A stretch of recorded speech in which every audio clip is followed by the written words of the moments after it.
What up, guys? Your boy Just King Zeri. Welcome back to the Just King Zeri podcast. And yeah, man, on this video, I'm going to be talking about Nandi Madida, what Nandi Madida said recently when it comes to black men needing grace. There have been a lot of rebuttals and people saying that she's wrong and all of that, that black men, South African black men, don't need grace. Yeah, so we're going to get straight into that. I'm going to talk about the Nandi Madida versus Dineo Ranaka on the next video. This one is just to focus on what Nandi Madida was saying. So anyways, before we get into it, don't forget to subscribe to the platform so that we can grow, so that we can gain more subscribers. This channel needs to grow so that you don't miss out on my content. When I upload new content, you guys are the first to get it. You get notifications. When you get into the home page, you are able to find my content if I have a new video uploaded. And when we grow the channel, when we start doing interviews and all of that, you guys don't miss out on that growth, So if you like this content, subscribe. And yeah, if you can like and comment as well. But the most important thing is to subscribe. So anyways, let's get into it. So Nandi Madida was speaking the truth. Black men in South Africa, South African black men. Let me not say black men because I'm not including some of these guys, because I don't know their struggle, and so I know my struggle. I know our struggle as South Africans and South African black men, and what we've been. I've been talking about this for a while. I've been talking about this since 2022, 2023. I've been talking about South African men needing some sort of grace. If we can just go back and if we can just look at certain establishments that we see in South Africa, we'll be able to see certain things. Go to universities. Majority is women. The universities accept more women than men. It's been proven. They accept more women than men. They accept more women than men in the varsities. The number of women to men, the ratio there is unbelievable actually, and you kind of ask yourself what the hell is going on, So that alone is a complete destabilization, because 4 to 5 years from after the courses are done, the people that started at the same time, it means that now we have females having qualifications more than the men. And the men are supposed to be what? They're supposed to be the heads of the family. So if you leave out the heads of the family, then what happens to the family? You can empower the women, but we've seen women don't cope well with a man that is not that's below them, in terms of finances and economy and economical things. They want the man to be on top, and having the financial power, more than the woman herself. If not, then she doesn't respect the man. So this is why I say these things it's systematic.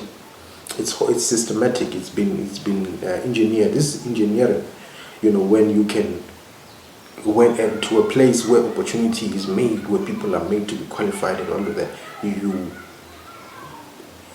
give the females the power over the men, or to make them to be many over the men, because overall, after some time, it's going to be like a bunch of women that are just educated and whatever. And then you are having the men who are supposed to be the husbands and the men of the house and all of that. Literally, you are destabilizing the whole entire family structure. That's why I say this thing. Sometimes we think that it's very hard to engineer society. It's not hard. If you have the resources, if you get to a power where you own the resources, it's very easy to do that. It's just a matter of who do you give the opportunity to. You don't think about the family structure. You don't think about anything. You just think women empowerment over, any family structure. So women empowerment is very good, but it's been happening for a long. Let's bring it back now. Let's bring it back and balance the things. Let's make sure that let's not oppress another group while we're empowering another group. Okay, we can do it for a minute, but it can't go for 20, 30 years doing the same thing. And that's how its families are destabilized. So South African black men are the reason. We are the reason why South Africa is the way it is. We fought our heroes, our struggle heroes. There are women as well, of course. But whatever people are benefiting today has been a result of many people, you know. Women are able to be what they are today, and you know, because of men and women from the olden days, you know, from the olden days, you know, they fought the struggle heroes, and we cannot eliminate one for another. You know, we cannot eliminate another one. We needed each other. Even back then, we needed each other. The man and the woman, the man and the woman. You know, 1955, the women, you know, who fought, you know, everyone, you know, the men who were able to go to jail for 27 years, the likes of Nelson Mandela, you know, some went for 10 years, some went for whatever, you know, people fought for this thing. And right now, if we don't wake up and see that we need each other, then it's going to be a problem. Because if you're looking at it, the family of the black person is being destabilized. You know, the family of the black person is completely being destabilized, and that will not do well for our society. Our society will be messed up if we allow this thing to keep happening. We need that balance. The fact that women can be so angry and feel a certain way when it's said that black men need help, they need grace, then that just shows you, to me, it's almost demonic actually.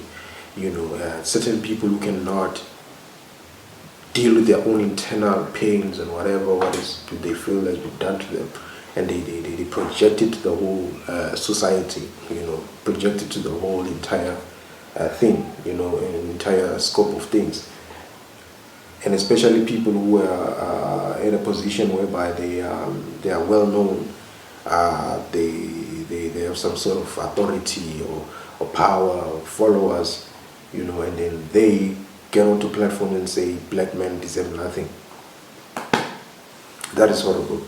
That is horrible, and to me, I wonder, are those people even supposed to be having any type of voice when it comes to black people as a whole, or people as a whole? Should they even be looked at as people of inspiration? We should, you can't just make up. You can't just see all men, all South African black men as this thing, you know. And you can clearly hear the undertone that we're being compared to other men or whatever, you know, who are from other countries, you know.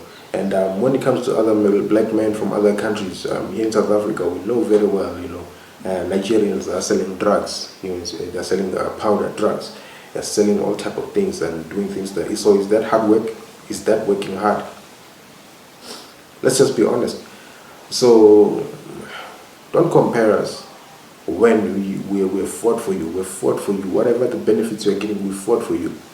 We fought for you. You were fought for to be here. Now that you are here, now you want to talk smack because we're going through a rough patch that was engineered, and you know those things. I'm talking to Dineo Ranaka right now. I'll do a separate video for her. She knows exactly the engineering, but she has no grace, no mercy. You know. I mean, if you don't want anything to do with South African black, just don't comment. Comment about your Nigerian people, and that's it. Just leave it there. Don't comment. If Nandi Madida feels the need, she's speaking from her own perspective. She didn't say Dineo Ranaka. She didn't say, oh no, she just said black men deserve some grace. South African, let me not include Nigerians. If you're watching, I'm not talking about you. You people are, hey, you are doing some other things. So I'm talking about South African blacks. And South African blacks, South African black men deserve some grace. And anyone who says in any way, shout out to Make G for telling them off, giving them their story. Everyone who rebutted Dineo Ranaka, well done, well done. Yeah, man. So it cannot be, man. When we talk about, it's almost like saying that. When black women are talked about that, hey, they need this and that, they need to be whatever, they deserve GBV and all those type of things, you know. When people say those things, we don't agree with them, you know. We don't agree with those things, and we don't. Nobody deserves anything for anything, you know. Everyone deserves to push the way that they want to push, the way that they want to do their thing, it's fine. But we don't agree with it. If I don't agree with it, I don't agree with it. I don't have to now go and black my mouth, and say these ridiculous things, when it comes to the whole entirety of women, So that's where my problem is, where now you're talking about the whole entirety of the South African black man. They are good South African black men. I mean, Dineo Ranaka was raised by a South African black man who raised her well. So why the hell does she have to have that perspective?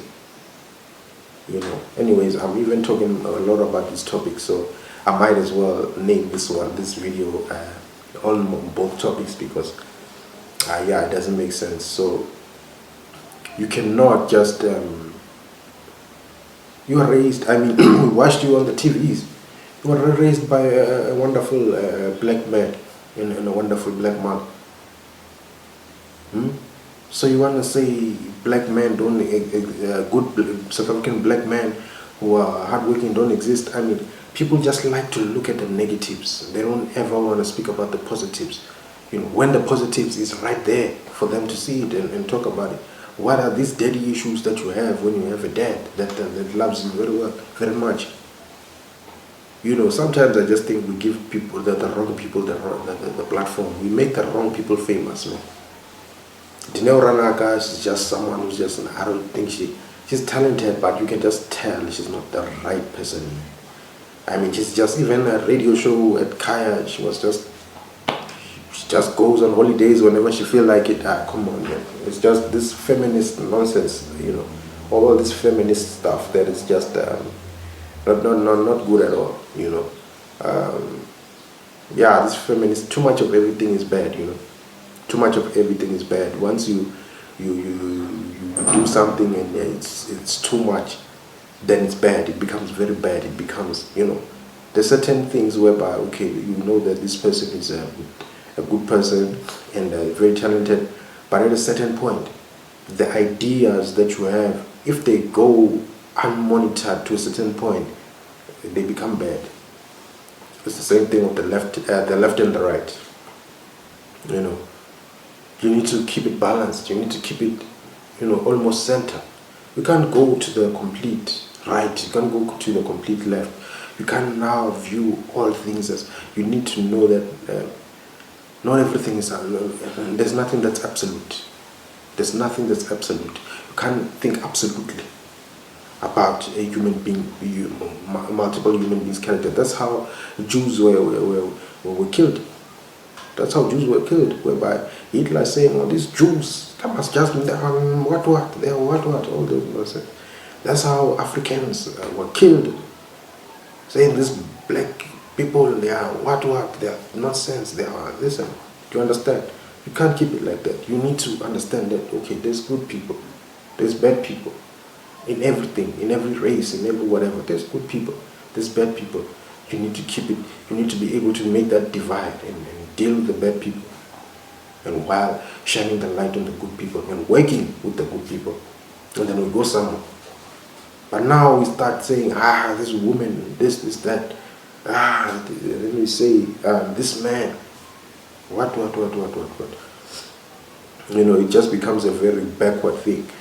Maybe your mind is used to thinking from black and white. Maybe that's how you've succeeded in life, But every mentality has its good and its bad. Once it starts going overboard, then it becomes bad. No matter how good you were, it has helped you with many things. But, so, well done to Nandi Madida. She is a true representation. And I know they're going to be jealous in her now. Plus she's beautiful, she's very smart, very intelligent. She has a balanced view of the world, She doesn't wear weaves. She doesn't, she keeps it natural. Even the makeup is nice and balanced. It's not crazy. She the dress code. She still looks sexy, but she's, apologies to my goat, Zakes Madrid. But I'm saying she looks good, but respectable. You understand? So, shout out also to Zakes Madrid. You've treated the lady very well. and she's treated you very well as well. So it's a very good thing to see. So it's very important for us to really look at things from all angles, rather than just thinking like messed up, mentally deranged people. Because it's a retarded mental, person that looks at things as, hey, this is that, this is that. These people, they don't work hard, they don't want. Imagine speaking about your own people from your own country, just because they say that men are this, men are that, men are... No, guys. Sometimes I'm very glad that, certain red pill voices have come up. I'm very glad, because they have dealt with such behaviors. Red pill has done a good job dealing with such behaviors. That's why people like Dineo Ranaka today, they are not as relevant, because people like Dineo Ranaka, they are people who are just against, sometimes they're speaking, hey, manifestation or whatever, and then the next you are doing some other nonsense shit that, I remember when Saul was working with Dineo Ranaka at Kaya. Saul was working with Dineo. She was speaking over him. She didn't even want him to speak. He had to raise his hand to speak. Just because a person has been mentally messed up to a point whereby, they don't even want to give the black man the chance to shine. They feel like maybe, I don't know, he's gonna talk nonsense. She's the only one who knows how to talk. She's the only one who knows how to present. She's the only one who knows this. Saul doesn't know anything. Well, Saul is a veteran in the game.